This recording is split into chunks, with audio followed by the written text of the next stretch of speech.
할렐루야. 주님을 찬양합니다. 오늘 주시는 하나님의 말씀 에베소서 2장 11절부터 13절 말씀입니다. 그러므로 생각하라. 너희는 그때 육체로는 이방인이요 손으로는 육체 행한 할례를 받은 무리라 칭하는 자들로부터 할례를 받지 않은 무리라 칭함을 받는 자들이라. 그때 너희는 그리스도 밖에 있었고 이스라엘 나라 밖에 사람이라. 약속의 언약들에 대해서는 외인이요 세상에서 소망이 없고 하나님도 없는 자이더니 이제는 전에 멀리 있던 너희가 그리스도 예수 안에서 그리스도의 피로 가까워졌느니라. 아멘. 자, 이 2장 1절부터 10절까지 우리가 어떻게 구원을 받게 됐는지에 대한 사도 바울의 설명이 있다고 그랬어요. 그래서 전반부에는 우리가 예수 그리스도를 믿기 이전에 어떤 사람이었는지, 그리고 그랬던 우리들이 예수 그리스도로부터 어떤 변화가 되었는지에 대한 말씀을 이제 10절까지 얘기를 했는데, 여기 11절부터 13절에는 그 말씀을 이제 다른 방향에서 우리의 과거 상태와 또 예수 그리스도로 말미암아 이제 우리가 어떤 변화를 가져왔는지, 이제 같은 주제인데 조금 이제 다른 각도에서 관점에서 묘사를 하고 있습니다. 자, 영적으로 우리가 과거에는 허물과 죄로 죽었다. 그리고 공중권세 잡은 사단의 지배를 받고 영향력 안에 살았던 사람들이라 하나님의 진노를 받을 수밖에 없던 우리라고 말했다면, 이제 이 11절에서는 이스라엘과 이방인, 언약의 백성과 언약에 속하지 않은 백성, 이런 하나님의 부르심과 언약의 관계를 통해서 과거에 이방인이었던 우리들이 하나님과의 그 관계가 어떠했는지에 대한 설명을 하고 있어요. 자, 그러므로 생각하라 이 말이 이제 우리 지금 현재 나의 이 영적 상태 혹은 정체성, 또 그리스도 안에서 이루어진 이 구원의 모습이 어떤지를 생각해 봐라. 우리가 지난 시간에도 하나님의 걸작 작품이란 말을 했잖아요. 그런데 이 에베소 성도들이 그런 그리스도 안에서 새로운 피조물로 정말 하나님의 그 은혜 속에 변화됐는데도 불구하고 과거에 똑같은 모습으로 살아가고 있는 그 모습을 안타까워 이제 생각하면서 다시금 우리의 과거가 어떠했는지, 그래서 그런 과거로부터 우리가 지금 어떤 변화를 가져왔는지 거기에 대해서 간절한 마음으로 또 이렇게 소개를 하고 있어요. 너희는 그때, 그전에는 전에, 이전에, 그리고 지금은 이렇게 이제 표현했는데, 그때 육체로는 이방인이었다. 이방이라는 이 말 자체가 유대인이 아닌 사람들, 유대인이라는 것은 하나님의 부름을 받은 사람이라는 그런 의미를 가지고 있을 때 이방이었다. 그건 뭐예요? 하나님의 그런 사랑도 은혜도 부름도 받지 못하던 사람들이었다. 그런 표현이 되겠죠. 또 이 유대인 이스라엘 사람들은 하나님의 언약의 백성이라는 그 의미가 뭐예요? 할례를 받았죠. 그러니까 이 이스라엘 백성들은 할례 받은 백성들이에요. 그런 영적 프라이드, 자존감, 그런 자긍심이 있는 사람들이에요. 그런데 이방인들은 할례를 받지 못했단 말이에요. 그래서 할례 받은 유대인들이 이방인들을 향해서 에이, 저 할례도 받지 못한 족속들, 이렇게 비난하고 비아냥하고 조소했던 그런 사람들이었다. 누가? 이방인이었던 이 에베소 교인들, 성도들이. 지금으로 따지면 우리들이 다 그렇죠. 우리가 유대인이 아니니까 유대인이 아닌 모든 나라 모든 족속은 다 이방인이니까요. 우리가 다 할례를 받지 못한 언약 밖에 있는 백성들이었단 말이에요. 자, 그리고 또 그때 우리의 그리스도를 만나기 이전의 상태를 지금 계속 그때라고 표현하고 있어요. 그때 너희는 그리스도 밖에 있었고 그리스도를 알지 못했다. 아직 구원을 받지 못했다. 그리스도를 알지 못하는데 어떻게 구원을 받겠어요? 그때 이전에 과거에 우리는 그랬던 사람들이란 말이죠. 그리스도 밖에 있었고 이스라엘 나라에 밖에 있던 사람이라. 또 약속의 언약에 대해서는 외인이요. 약속의 언약에 대해서는 외인이다. 아까 표현했지만 할례를 받지 못했단 말이에요. 할례는 언약을 상징하는데 언약 밖에 있었다. 그리고 세상에서도 소망이 없고 하나님도 없는 자였습니다. 누가요? 우리들이. 언제요? 그때, 과거에 그리스도를 만나기 이전에 우리의 모습이 이랬습니다. 여러분, 사람이 살면서 소망이 없다는 게 얼마나 절망스러워요. 아무리 노력해도 그 자리다. 아무리 애를 써도 한 걸음 나갈 수 없다. 그런 현실이라면 어떻게 살겠습니까? 여러분이 어떤 불치의 병을 갖고 그것을 치유하고 고칠 수 있다는 그런 희망이 없다고 생각해 보세요. 그야말로 죽는 날만 손꼽아 기다리게 되잖아요. 그런 운명이죠.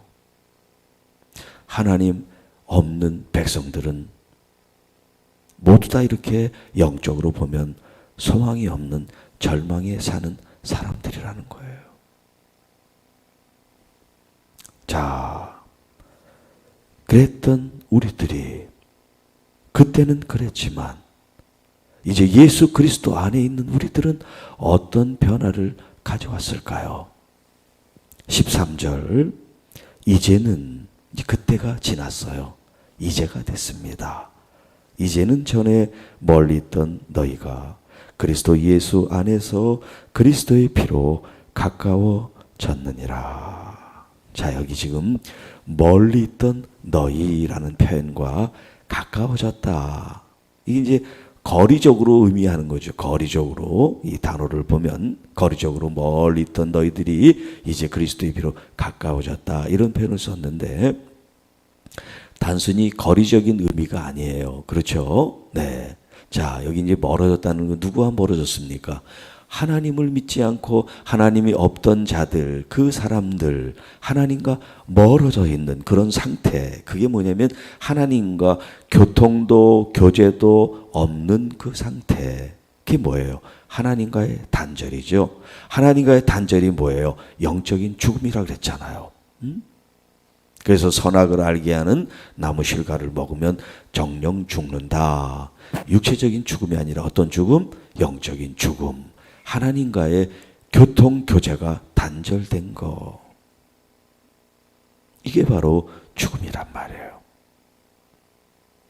전에는, 과거에는, 그때에는 그렇게 우리가 하나님과 멀리 교제, 교통, 소통, 친밀함이 없는 그런 때였단 말이에요. 하나님을 알지 못했던 그때. 자, 그랬던 너희가 그리스도 예수 안에서 그리스도의 피로 가까워졌느니라.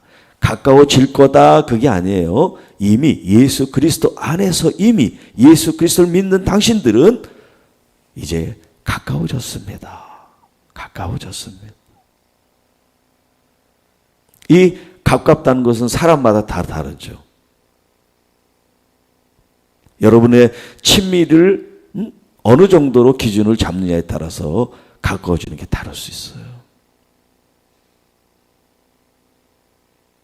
여러분이 이 가까움의 이 의미가 더 깊어지면 깊어질수록 여러분이 영적으로 강건해지고 행복해질 수 있어요. 그리고 성숙하고 온전해질 수가 있어요. 그런데 이 하나님과 가깝다는 이 개념이 희박하면 뭐하고 가깝겠어요? 세상하고 가까운 거예요. 세상하고. 세상의 즐거움에 빠져 있어요. 세상의 것으로 위안을 받아요. 이게 하나님과 가까운 이 진리, 이 경험이 없기 때문에 그래요.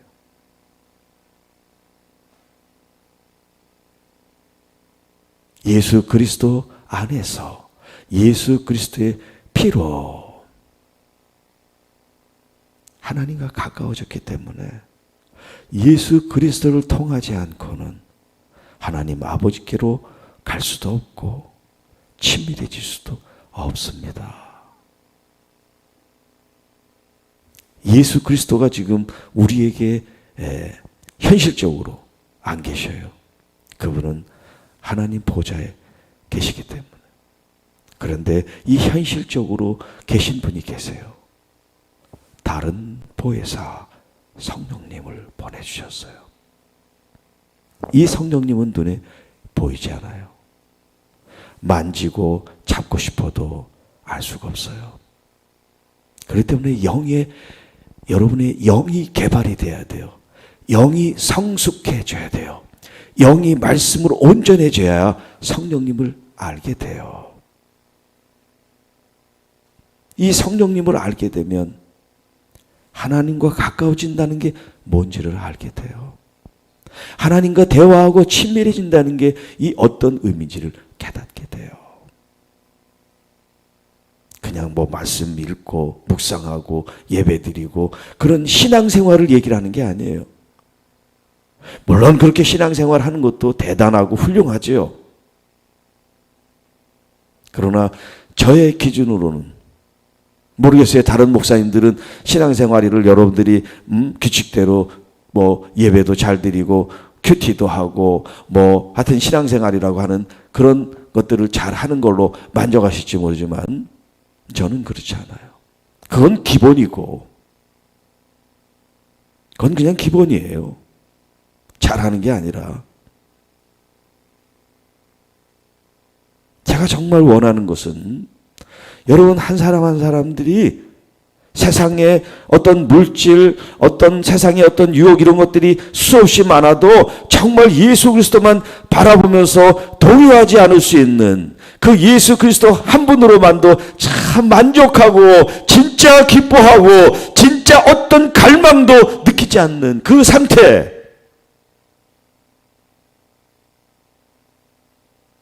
정말 그런 그리스도인이길 원해요. 마치 베드로가 실패하고 좌절하고 절망하고 괴로워하다가 부활하신 예수님을 통해서 이 세상의 그 어떤 두려움이 이제 사라지고 예수 그리스도 한 분으로 심장이 꽂혀서 나는 거꾸로 십자가를 달려 죽어도 좋습니다. 네, 그런 마음의 변화, 그런 가치관의 변화, 내 생명이 목적이 무엇인지를 분명히 깨닫는 그런 그리스도인의 결의,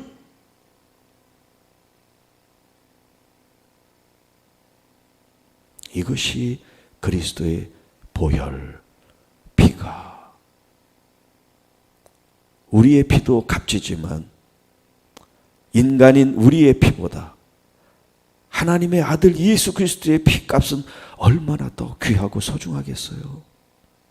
그런데 그 피를 나를 위해서, 우리를 위해서 흘리셨단 말이에요.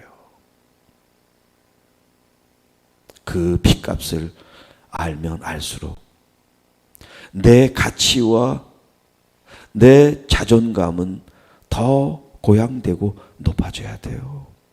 교만한 게 아니라 내가 어떤 존재인데, 내가 어떻게 구원을 받았고 속량을 받았는데, 세상과 가까워지는 걸 여러분들이 의식적으로라도 자꾸 이렇게 끊어야 돼요.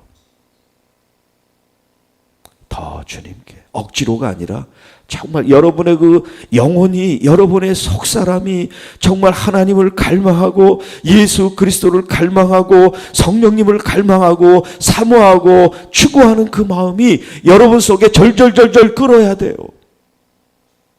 그래야 정말 신앙생활을 하는 거예요. 다른 사람이 뭐 하는지 안 보여야 돼. 안 보여야 돼. 다른 사람의 어떤 험이나 이런 모습들이 자꾸 보이면 아직도 내가 먼 거예요. 하나님과 먼 게 아니야. 기도를 그렇게 많이 해도 소용이 없어요. 사람이 보이면 안 돼. 사람의 흠이 보이면 안 돼. 오히려 흠이 보이면 기도해 주는 사람, 그게 하나님과 가까운 사람이에요.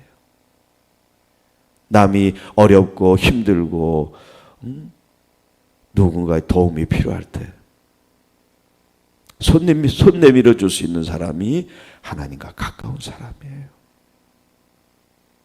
꼭 물질적인 도움이 아니라도 진심 어린 기도와 중보를 통해서, 위로와 격려를 통해서, 그게 하나님과 가까운 사람이에요. 하나님과 가깝다고 해서 뭐 은사가 열리고 무슨 예언이 터지고 환상이 열리고 영적 세계에서 그렇게 우월하게 사는 게 아니에요. 물론 하나님과 가까우면 은사도 하나님이 열어주시기도 하겠죠. 필요에 따라서. 그런데 우리는 아주 영적이고 신령하면 이렇게 좀 다른 방향으로 자꾸 흘러가려고 그래요. 가장 뛰어난 영성은 현실이에요. 현실. 현실을 도피하고 현실을 외면하고 골방에서 하나님과 24시간 그냥 그렇게 있다는 그런 뜻이 아니에요. 하나님과 가깝다는 것은 여러분이 일상생활을 하면서도 얼마든지 내 마음의 중심이 세상으로 나가지 않고 주님께 있을 수 있는 그런 사람이 돼야 된다 하는 거예요. 물론 쉽지 않죠. 그러나 안 될 수도 안 되는 것도 아니에요. 여러분이 마음을 먹고 하나님께 더 가까이 가는 그런 의식을 가지고 시간과 생각과 여러분의 삶의 그런 모습들을 정리정돈을 해가면서 얼마든지 주님과 더 깊어질 수가 있습니다. 자, 그리스도의 피로 하나님과 가까워졌습니다. 이 얼마나 귀한 말씀이에요. 여러분이 하나님과 얼마나 더 가깝기를 여러분이 결정하세요. 생각하세요. 그러면 여러분이 마음 먹은 대로 하나님과 더 가까워질 수 있어요. 요즘 제가 기도하는 제목이 하나 있어요. 이제 몸이 아프신 분들이 치유되고 이제 이런 일들은 많이 경험을 하는데, 우울증, 공황장애, 이렇게 마음에 병든 사람들, 물론 심한 우울증 걸린 청년이 치유되는 경험도 있었지만 제 주변에 그렇게 마음이 아프고 힘든 사람들이 있는데 부모님들은 안타까워하는데 본인들이 와서 기도를 좀 받아야 되는데 이제 그게 잘 안 돼요. 그리고 또 하나는 이 정신 지체 장애라 그럴까? 이 뇌 기능이 정상적으로 발달하지 못하는 그런 아이들 있죠.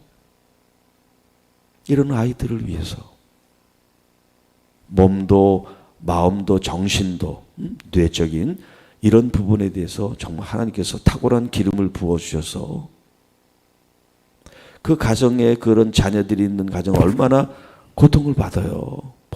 본인이야 뭐 지능이 잘하지 않으니까 잘 모르겠지만 그 주변의 가족들은 얼마나 힘들겠어요. 남들은 때에 따라 다 발육이 되는데 그 자녀들은 발육이 안 되니까 안타깝잖아요. 여러분, 하나님께서는 모든 걸 다 하실 수 있는 분인 줄 믿습니다. 그런 어린이들, 또 또 난치암, 불치암, 세상에서 고칠 수 없는 그런 암을 갖고 있는 그런 환자들, 특별히 소아 이렇게 암, 여러분들 기도해 주세요.